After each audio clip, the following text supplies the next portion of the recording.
तो दोस्तों आप सुने द्वादशी व्रत कथा। विष्णु भगवान की जय हो, विष्णु भगवान की जय हो, माँ तुलसी की जय हो, माँ तुलसी की जय हो। कार्तिक मास के शुक्ला पक्ष की एकादशी पर भगवान विष्णु के शालिग्राम रूप और माता तुलसी का विवाह किया जाता है। कई लोग द्वादशी तिथि पर भी तुलसी विवाह करवाते हैं। तुलसी भगवान विष्णु का अति प्रिय है। तुलसी पौधा पूर्व जन्म में एक लड़की थी जिसका नाम बिंदा था। राक्षस कुल में जन्मी यह बच्ची बचपन से ही भगवान विष्णु की भक्त थी। जब वो बड़ी हुई तो उनका विवाह राक्षस कुल में ही दानव राज जलंधर से संपन्न हुआ। राक्षस जलंधर समुद्र से उत्पन्न हुआ था। बिंदा बड़ी ही पतिव्रता स्त्री थी, सदा अपने पति की सेवा किया करती थी। एक बार देवताओं और दानव में युद्ध हुआ।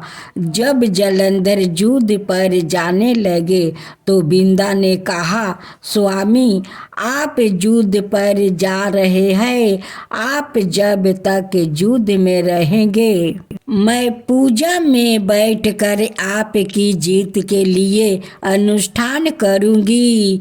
जब तक आप नहीं लौट आते मैं अपना संकल्प नहीं छोड़ूंगी। जलंधर तो युद्ध में चला गया और बिंदा व्रत का संकल्प लेकर पूजा में बैठ गई। उसके व्रत के प्रभाव से देवता भी जलंधर को ना हरा सके। सारे देवता जब हारने लगे तो विष्णु जी के पास पहुँचे और सभी ने भगवान से प्रार्थना की। भगवान बोले, बिंदा मेरी परम भक्त है, मैं उससे छल नहीं कर सकता। इस पर देवताओं बोले कि भगवान दूसरा कोई उपाय हो तो बताइए, लेकिन हमारी मदद जरूर करें। इस पर भगवान विष्णु ने जलंधर का रूप धारण किया और बिंदा के महल में पहुंच गए। बिंदा ने जैसे ही अपने पति को देखा तो तुरंत पूजा में से उठ गई और उनके चरणों को छू लिया। इधर बिंदा का संकल्प टूटा। उधर युद्ध में देवताओं ने जलंधर को मार दिया और उसका सिर काट कर अलग कर दिया। जलंधर का काटा हुआ सिर जब महल में आ गिरा तो बिंदा ने आश्चर्य से भगवान की ओर देखा, जिन्होंने जलंधर का रूप धारण रखा। इस पर भगवान विष्णु अपने रूप में आ गए पर कुछ ना बोल सके। बिंदा ने कृपित होकर भगवान को श्राप दे दिया कि वो पत्थर हो जाए। इसके चलते भगवान तुरंत पत्थर के हो गया। सभी देवताओं में हाहाकार मच गया। देवताओं की प्रार्थना के बाद बिंदा ने अपना श्राप वापस ले लिया। इसके बाद वो अपने पति का सिर लेकर सती हो गई। उनकी राख से एक पौधा निकला।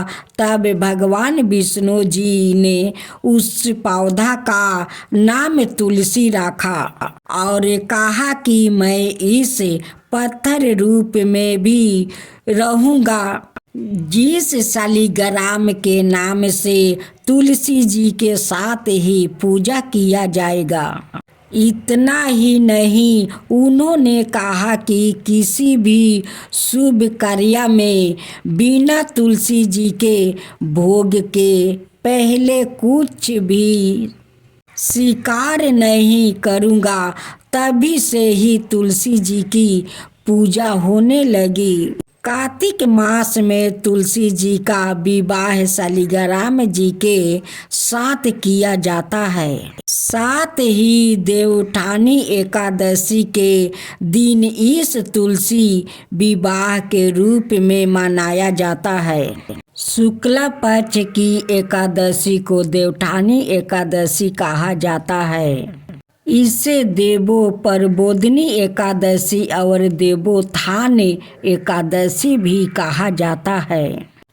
शास्त्रों के अनुसार इस दिन भगवान विष्णु 4 महीने का शयन काल पूरे करने के बाद उठते हैं। देवउठानी एकादशी के दिन माता तुलसी का विवाह भी किया जाता है। कहा जाता है कि इस दिन से भगवान विष्णु सृष्टि का कार्यभार संभालते हैं। यही वजह से इस दिन से शुभ मंगलिक कार्यक्रम शुरू हो जाता है।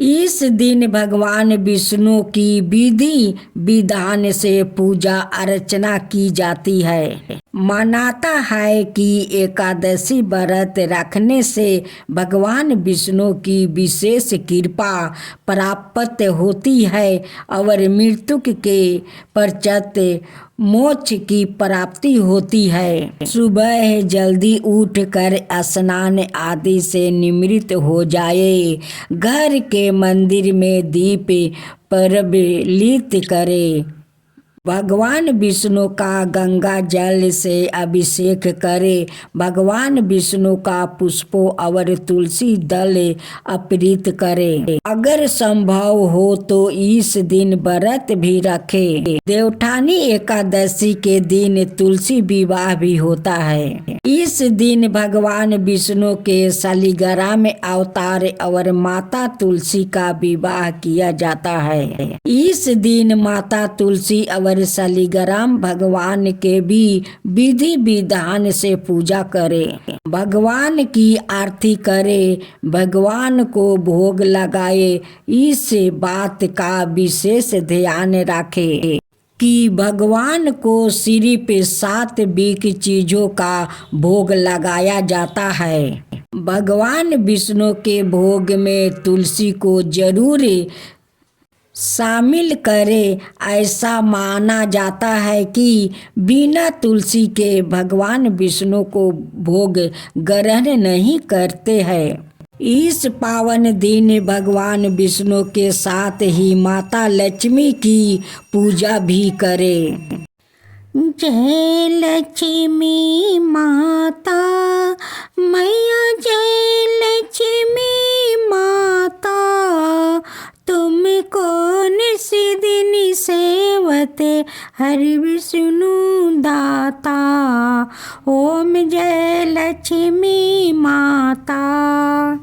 ओम बाराम बाबा रामिनी, तुम ही जग माता, सूर्य चंद्रमा धावते नारद ऋषि गाता। ओम जय लक्ष्मी माता। तुम ही पातालनी वासिनी, तुम ही सुविदाता, कर में प्रभाव प्रकाशनी, भाव निधि की दाता। ओम जय लक्ष्मी माता। जिस घर में तुम रहती हो ताहि में है सद्गुणी आता, सब संभव हो जाता, मन नहीं घबराता।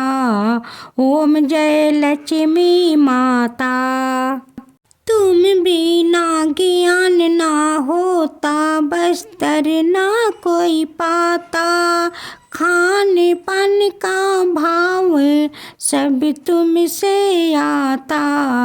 ओम जय लक्ष्मी माता। शुभ गुण मंदिर सुंदर सिरोधी जाता, रतन चतुर्दश तुम बिना कोई नहीं पाता। ओम जय लक्ष्मी माता। माँ लक्ष्मी जी के आरती जो कोई नर गाता, और आनंद समाता, पाप पाप उतर जाता। ओम जय लक्ष्मी माता, ओम जय लक्ष्मी माता, मैया जय लक्ष्मी माता। तुमको निस दिन सेवत हर विष्णु दाता। ओम जय लक्ष्मी माता।